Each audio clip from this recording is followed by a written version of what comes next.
Railway running স্টাফদের কর্মবিরতি প্রত্যাহার, ট্রেন চলাচল শুরু। শিডিউল বিপর্যয় কাটতে কয়েকদিন সময় লাগবে বলছেন স্টেশন মাস্টাররা। অভ্যন্তরীণ 15 রুটে বরিশালের বাস চলাচল বন্ধ, সারা দেশের সাথে বিচ্ছিন্ন ভোলার সড়ক যোগাযোগ, ভোগান্তিতে সাধারণ যাত্রীরা। প্রশাসনের আশ্বাসে 3 দিন পর খুলনার ট্যাঙ্ক লরি শ্রমিকদের ধর্মঘট প্রত্যাহার, 3 ডিপো থেকে তেল উত্তোলন শুরু। এবং গণ অভ্যুত্থানে সরাসরি গুম হত্যার নির্দেশ দিয়েছিল হাসিনা, হিউম্যান রাইটস ওয়াচের রিপোর্ট, র্যাব বিলুপ্তির সুপারিশ।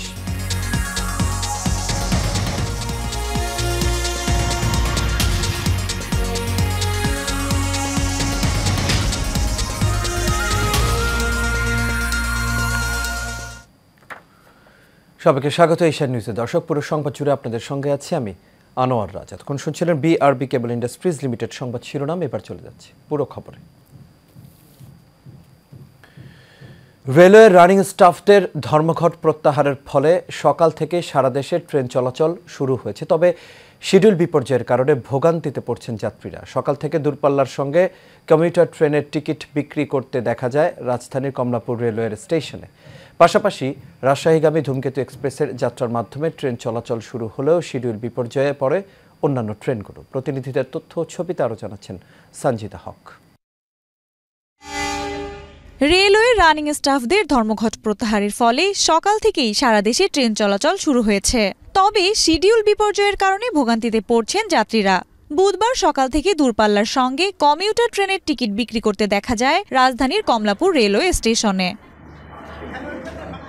তবে স্টেশনে এসে বিপাকে পড়তে হচ্ছে যাত্রীদের। তাদের অভিযোগ, একদিকে নির্দিষ্ট সময়ে ট্রেন ছাড়ছে না, অন্যদিকে কখন ছেড়ে যাবে সে বিষয়েও কোনো তথ্য জানার সুযোগ নেই। যারা এখানে রয়েছেন হেল্প ডেস্কে, তাদের সাথে যোগাযোগ করেছি, জিজ্ঞাসা করেছি যে আদৌ ট্রেন ছাড়বে কিনা। এটারও কোনো সঠিক অথেন্টিক তারা উত্তর দিতে পারছেন না। টিকিট ম্যানেজ করতে পারতেছি না, এটা আমাদের জন্য খুবই কষ্টের একটা ব্যাপার। মানে এখন আমরা কিভাবে যাব, এতগুলো মেয়ে। এখনো প্ল্যাটফর্ম নাম্বার আমি পাই নাই, নির্দিষ্ট সময় কি পাবো কিনা সেটাও জানি না, যেহেতু রানিং স্টাফরা যে একটা আন্দোলন করছে, হয়তো রাত 2টার সময় সেটা ডিসিশন হয়েছে, অনলাইনে দেখে আসছি। পরশুদিন থেকে আমরা অনেক ভোগান্তির মধ্যে ছিলাম। টিকিট কাটছি, আবার টিকিট ব্যাক করে দিলাম, আবার টিকিট কাটলাম, সকালবেলা সারা রাত ঘুম হয়নি, সকালবেলা এসে আবার টিকিট কাটলাম। আর আমরা কাছাকাছি ছিলাম বলে জানতে পেরেছি, তাড়াতাড়ি এসে টিকিট কেটে নিয়ে গেছি। যারা দূরে থাকে তাদের তো অনেক কষ্ট হচ্ছে, এখন তারা যদি জানতে না পারে তাদের যেতে পারবে না গন্তব্যস্থলে। খুব দ্রুত ট্রেনের শিডিউল বিপর্যয়ের সমস্যা সমাধান হবে বলে আশ্বাস দিয়েছে স্টেশন মাস্টাররা। জানেন যে গত দিন আমাদের এই যে একটা অবস্থার প্রেক্ষিতে ট্রেন চলাচল বন্ধ ছিল, তো আজকে অনেক একটা সুন্দর মীমাংসার দিকে পৌঁছে যাওয়ার পর আজকে ডেটে ইনশাল্লাহ 2-1টা ট্রেন বেঁধে রেখে সব ট্রেনই চলাচল করবে। এখন রিকভার করে হয়ে যাবে, এখন স্বাভাবিক হয়ে যাবে ট্রেন চলাচল আসতে। দাবি দেওয়া পূরণের আশ্বাস পাওয়ায় রাত 2:30টার দিকে ধর্মঘট তুলে নেয়ার ঘোষণা দেয় বাংলাদেশ রেলওয়ে রানিং স্টাফ ও শ্রমিক কর্মচারী ইউনিয়ন। সঞ্জিতা হক, এশিয়ান টেলিভিশন। দর্শক, এই বিষয়ে আরো খবর জানাতে এই মুহূর্তে কমলাপুর থেকে সরাসরি যুক্ত হচ্ছেন আমাদের সঙ্গে আমাদের একজন সহকর্মী শহীদুল্লাহ গাজী। গাজী, আশা করি আপনি আমাকে শুনতে পাচ্ছেন। গাজী, আমরা দেখছিলাম ট্রেন শিডিউল বিপর্যয়ের খবর, তো শেষ পর্যন্ত ট্রেন যে এই শিডিউল এই বিপর্যয়ের কারণে যাত্রীদের কেমন ভোগান্তি পোহাতে হচ্ছে দেখছেন আপনি, কিরকম অবস্থা এখানে? আনোয়ার রাজ, আপনি যেমনটি বলছিলেন, আমি রয়েছি Bangladesh railway station, Kamalapur rail station. আপনি জানেন কর্মবিরতির পরে কিন্তু আজকে ট্রেন সকাল 6টা থেকে শুরু হয়েছে। যদি আপনি যে বিষয়টি জানতে চেয়েছেন, যদি বলি যে ভোগান্তি কাকে বলে, এখানে সকাল থেকে আমরা যারা এখানে সংবাদ মাধ্যম কর্মী এখানে এসেছি, যদি কোনো সংবাদ মাধ্যম কর্মী দেখেন তাহলে এই ট্রেনের যারা যাত্রী রয়েছেন তারা আমাদের কাছে ছুটে আসেন। আসলে এখন এই পর্যন্ত সকাল থেকে এই পর্যন্ত প্রায় 5টি ট্রেন এখানে প্রবেশ করেছেন এবং প্রক্ষান্তরে এই রেল স্টেশন থেকে, কমলাপুর রেল স্টেশন থেকে ঢাকার বাইরের উদ্দেশ্যে ছেড়ে গিয়েছেন। ঢাকার বাইরে যারা গেছেন তাদের 12টা পর্যন্ত 15টি মতো শিডিউল এখানে হয়েছে। আসলে এই 15টি ট্রেন যে ছেড়ে গিয়েছে, প্রত্যেকটি ট্রেন কিন্তু 2 থেকে 3 ঘন্টা শিডিউলের তারা রয়েছেন। অর্থাৎ যেটা 6টায় বলেছে তারা 9টায়, যেটা 9টায় বলেছে সেটা 12টায়, অর্থাৎ 2 থেকে 3 ঘন্টা যে বিলম্ব এখানে হয়েছে সেটা আসলে একটা ভোগান্তির একটা চরম পর্যায়ে পৌঁছেছে বলে আমাদেরকে জানিয়েছেন। একটি বিষয়ে আমি জানিয়ে রাখি, আনোয়াররা আছে নারায়ণগঞ্জ থেকে প্রায় 11 থেকে 12 জনের একটি টিম এসেছিলেন। তারা কক্সবাজার যাওয়ার জন্য, এবং গতকালকে তাদের যে টিকিট ছিল সেই টিকিটটি নিয়ে তারা এখানে আসছেন, এবং এই রেল যে বন্ধ ছিল সেটা তারা জানেন না, না জানার কারণে তারা এখানে স্টেশনে আসছেন। স্টেশনে আসার পরে তিনি জানতে পান যে সকাল 6:30টায় ট্রেনে ছেড়ে গিয়েছেন। আসলে তারা এখানে বিভিন্ন জায়গায় কথা বলেছেন, স্টেশন মাস্টারের সাথে কথা বলেছেন, তারা কোনো সুরাহা না পেয়ে এখন পর্যন্ত এখানে তারা অবস্থান করছেন। এই হলো এখানকার যে ভোগান্তির চিত্র আমি কিছুটা আপনাদের সামনে তুলে ধরলাম। আমি কিছুক্ষণ আগে কথা বলেছিলাম রেলওয়ে স্টেশনের যিনি স্টেশন মাস্টার আনোয়ার হোসেন, আমি তার সাথে কথা বলেছি। তিনি আমাদেরকে জানিয়েছেন যে অচিরেই যে ঘটনাটি ঘটেছে, অর্থাৎ যে শিডিউলের যে বিপর্যয়, সেটা তারা হয়তোবা কেটে উঠবে। তবে কতদিন নাগাদ এবং কতটা সময় মধ্যে তারা এই অবস্থায় কেটে উঠবেন এরকম আমাদেরকে জানাতে পারেননি। তবে সবকিছু মিলে ভোগান্তি চরমেই রয়েছে, সে কথা আমরা বলতে পারি। আনোয়ার রাজ, তো এই ছিল আমার কাছে রেলওয়ে থেকে, অর্থাৎ কমলাপুরের রেল স্টেশন থেকে। আনোয়ার। জি গাজী, আপনাকে অসংখ্য ধন্যবাদ। দর্শক, আমাদের সঙ্গে কমলাপুর রেল স্টেশন থেকে সরাসরি যুক্ত হয়েছেন শহীদুল্লাহ গাজী। তিনি আমাদের ট্রেনের যে শিডিউল বিপর্যয়ের যে ভোগান্তি, সেই ভোগান্তির চিত্র আমাদের জানাচ্ছেন। চলে যাচ্ছি পরবর্তী খবরে। বরিশালে বাস শ্রমিকদের নিরাপত্তা নিশ্চিতের দাবিতে রূপাতলী বাস টার্মিনাল থেকে 15টি রুটে বাস চলাচল বন্ধ রয়েছে। সকাল 6টা থেকে ধর্মঘট শুরু করে পরিবহন শ্রমিকরা। মঙ্গলবার বিকেলে রূপাতলী এলাকায় একটি অপ্রীতিকর ঘটনাকে কেন্দ্র করে বাস ভাঙচুরের ঘটনা ঘটে। শ্রমিকদের দাবি, বাস ভাঙচুরের সময় শ্রমিকদের মারধর করা হয়েছে। তারা নিরাপত্তা নিশ্চিত করার দাবি জানিয়ে ধর্মঘট শুরু করে। শ্রমিকরা জানিয়েছেন, বিভিন্ন সময় শ্রমিকদের মারধর করা, বাস ভাঙচুর করা হচ্ছে। এমনভাবে সড়কে বাস চালানো তাদের জন্য আতঙ্কের। তাই যতক্ষণ পর্যন্ত নিরাপত্তা নিশ্চিত না করা হবে, ঠিক ততক্ষণ পর্যন্ত তারা ধর্মঘট চালিয়ে যাবেন। ধর্মঘটের কারণে বিপাকে পড়েছেন দূর দূরান্তের যাত্রীরা। এদিকে ভোলায় বাস ও সিএনজি শ্রমিকদের সংঘর্ষের ঘটনায় অনির্দিষ্টকালের জন্য বাস চলাচল বন্ধ রয়েছে।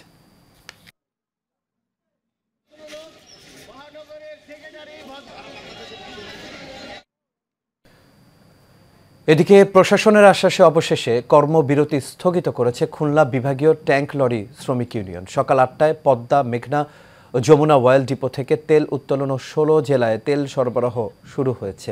শ্রমিক নেতারা বলছেন, প্রশাসনের দাবি মানার আশ্বাসে ও জনভোগান্তির কথা চিন্তা করে তারা কর্মবিরতি স্থগিত করেছেন। দাবি আদায় না হলে ফের কর্মসূচির কথাও জানিয়েছেন তারা। খুলনা বিভাগীয় ট্যাঙ্ক লরি শ্রমিক ইউনিয়নের কোষাধ্যক্ষ মিজানুর রহমান মিজু বলেন, দাবি আদায়ে সর্বোচ্চ সহযোগিতার আশ্বাস দেওয়া হয়েছে।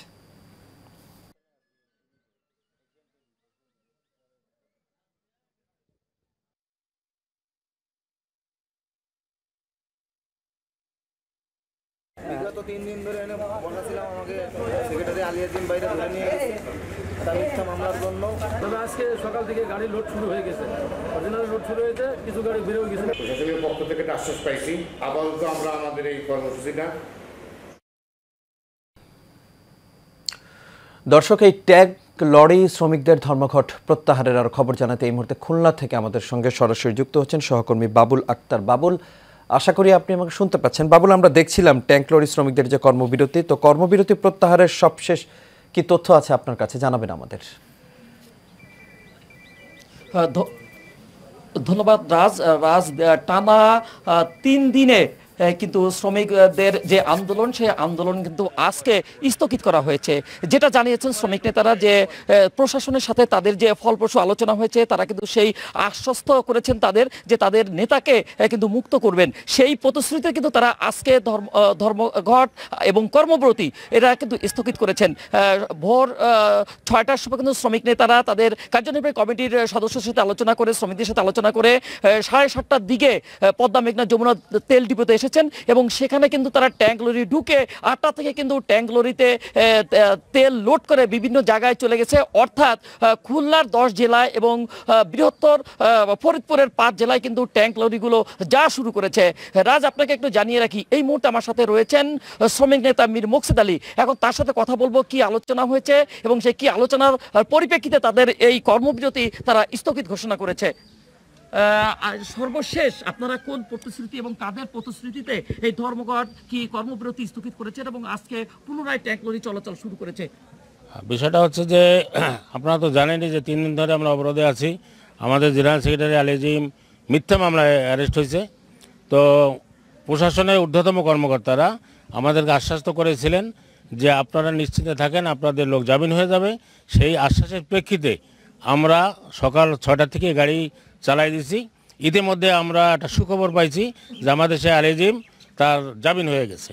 তো যেহেতু আমরা কর্মবিরতি করছিলাম সেটাকে আমরা প্রত্যাহার করে নিলাম। ধন্যবাদ।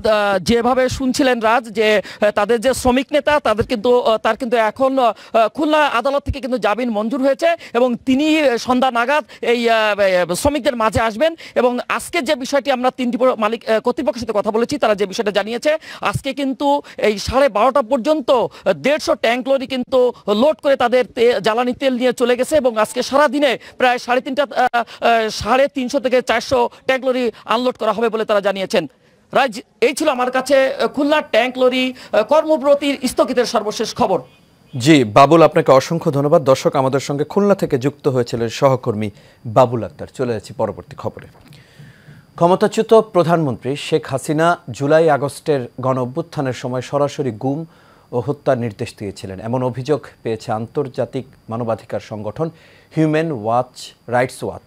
মঙ্গলবার সন্ধ্যায় প্রধান উপদেষ্টা ডক্টর মোহাম্মদ ইউনূসের সাথে দেখা করে এই সংক্রান্ত একটি প্রতিবেদন জমা দিয়েছে সংস্থাটির এশিয়া অঞ্চলের পরিচালক ইলিয়ান পিয়ারসনের নেতৃত্বাধীন প্রতিনিধি দল। প্রধান উপদেষ্টার প্রেস উইং এর পাঠানো এক বিজ্ঞপ্তিতে রিপোর্ট সম্পর্কে সংক্ষিপ্ত এই তথ্য জানানো হয়। এতে আরও বলা হয়, জুলাই আগস্টের আন্দোলনে গুম হত্যার জন্য সরাসরি নির্দেশ দিয়েছিলেন দেশ ত্যাগ করা সাবেক প্রধানমন্ত্রী শেখ হাসিনা। প্রতিবেদনে উল্লেখ করা হয়েছে, জোরপূর্বক গুমে জড়িত কর্মকর্তারা হিউম্যান রাইটস ওয়াচকে জানিয়েছেন শেখ হাসিনা বা ঊর্ধ্বতন সরকারি কর্মকর্তারা গোপন বন্দিশালা সম্পর্কে জানতেন এবং কিছু কিছু ক্ষেত্রে শেখ হাসিনা সরাসরি গুম ও হত্যার নির্দেশ দিয়েছেন।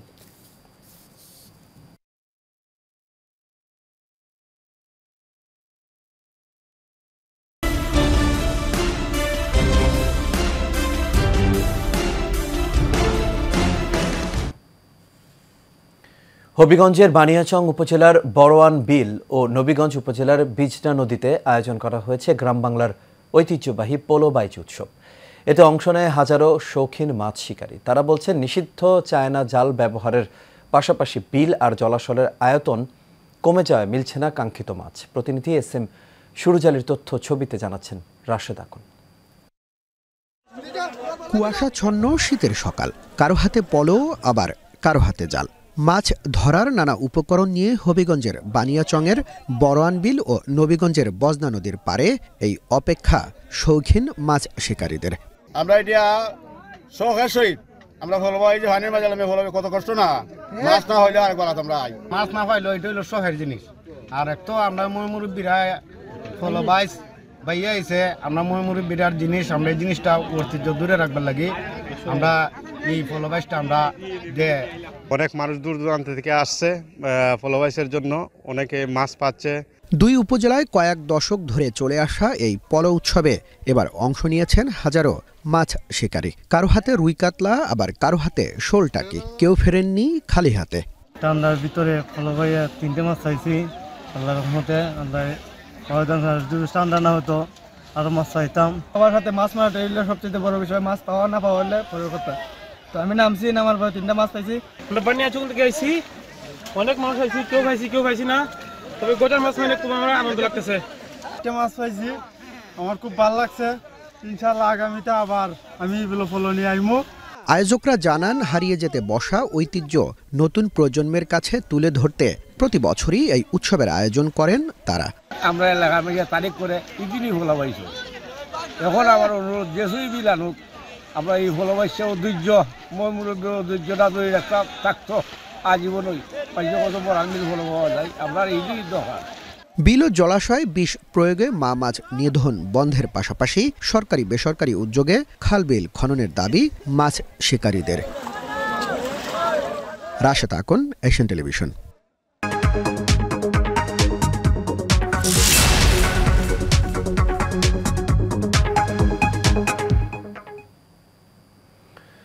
সিরাজগঞ্জের উল্লাপাড়ায় নিজেদের স্বপ্ন পূরণের লক্ষ্যে পরিশ্রমের মাধ্যমে পেকিন হাঁস পালন করে সাফল্যের মুখ দেখছেন দরিদ্র কর্মহীন নারীরা। তাদের প্রচেষ্টা দেখে বাড়তি আয়ের আশায় এলাকার অনেকেই আগ্রহী হচ্ছেন পেকিন হাঁস পালনে। সুস্বাদু, দ্রুত বর্ধনশীল ও স্বল্প সময়ে বেশি লাভ হওয়ায় বাণিজ্যিকভাবে পেকিন হাঁস পালনে আগ্রহ বেড়েছে খামারিদের মাঝে। শফিক আল কামালের তথ্যচিত্রে বিস্তারিত জানাচ্ছেন শেখ ফাহিম। সিরাজগঞ্জের উল্লাপাড়ায় পেকিন হাঁস পালনের চাহিদা দিন দিন বেড়েই চলছে, কারণ এতে অল্প সময়ে খামারিরা বেশি লাভবান হচ্ছেন। অন্যদিকে রোগবালাই কম বলে ঝুঁকি কম এবং অ্যান্টিবায়োটিক ব্যবহার করা হয় না বলে এই হাঁসের মাংস নিরাপদ ও স্বাস্থ্যসম্মত। একটি পেকিং হাঁস 2 থেকে 2.5 মাস লালন পালন করলে এর ওজন হয় 2.5 থেকে 4 কেজি, যার বাজার মূল্য প্রায় 1000 থেকে 1600 টাকা পর্যন্ত। আমি পিপিটির থেকে প্রশিক্ষণ পাইয়া পিকিং জাতীয় হাঁস নিয়ে উন্নতি করছি আর কি। আমি লেখাপড়ার পাশাপাশি আমার মায়ের সাথে অনেক সহযোগিতা করছি, তো এখন আমার পরিবার নিয়ে অনেক ভালো আছে। পিপিটির থেকে পেকিং হাঁস নিয়ে পালন করে এখন ভালো আছি। প্রশিক্ষণ দিয়ে হাঁস পালন করতেছি, হাঁস পালন করে আমরা অনেক উন্নতি করেছি। পিপিডি থেকে আমরা খামারিদেরকে পেকিং জাতের হাঁস পালনের উপরে প্রশিক্ষণ দিচ্ছি এবং এই প্রশিক্ষণের মাধ্যমে তারা দিন দিন এই হাঁস পালনের উপরে আরো আগ্রহী হয়ে উঠছে। পেকিং হাঁস পালনে খামারিদের মাঝে প্রশিক্ষণ সহ সব ধরনের কারিগরি সহযোগিতা প্রদান করা হচ্ছে উপজেলা প্রাণী সম্পদের পক্ষ থেকে। সার্বিক টেকনিক্যাল যে ধরনের সাপোর্ট, যেমন তাদের লালন পালন বিষয়ে, খাদ্য ব্যবস্থাপনা বিষয়ে এবং তাদের রোগবালাই যাতে না হয় সে সম্পর্কে আমরা বিস্তারিত ট্রেনিং এর মাধ্যমে জানাচ্ছি। এই জাতের হাঁস পালন করে প্রান্তিক খামারিরা লাভবান হতে পারে বলে জানিয়েছেন সংশ্লিষ্টরা। Sheikh Fahim, Asian television. আর এর সাথে শেষ করবে এশিয়ান নিউজ। তবে যাবার আগে বিআরবি কেবল ইন্ডাস্ট্রিজ লিমিটেড সংবাদ শিরোনামগুলো দেখে নেব দর্শক। আরও একটা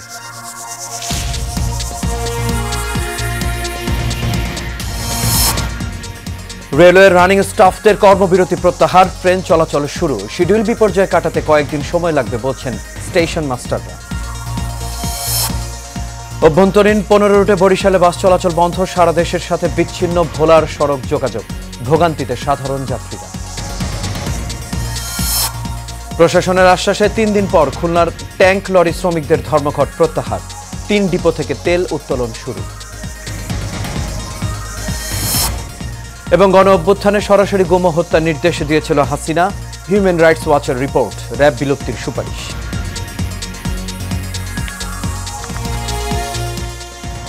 দর্শক, এই ছিল আমাদের এখনকার আয়োজনে। আমাদের পরবর্তী সংবাদ দেখার আমন্ত্রণ রইল। এতক্ষণ সাথে থাকার জন্য সবাইকে ধন্যবাদ।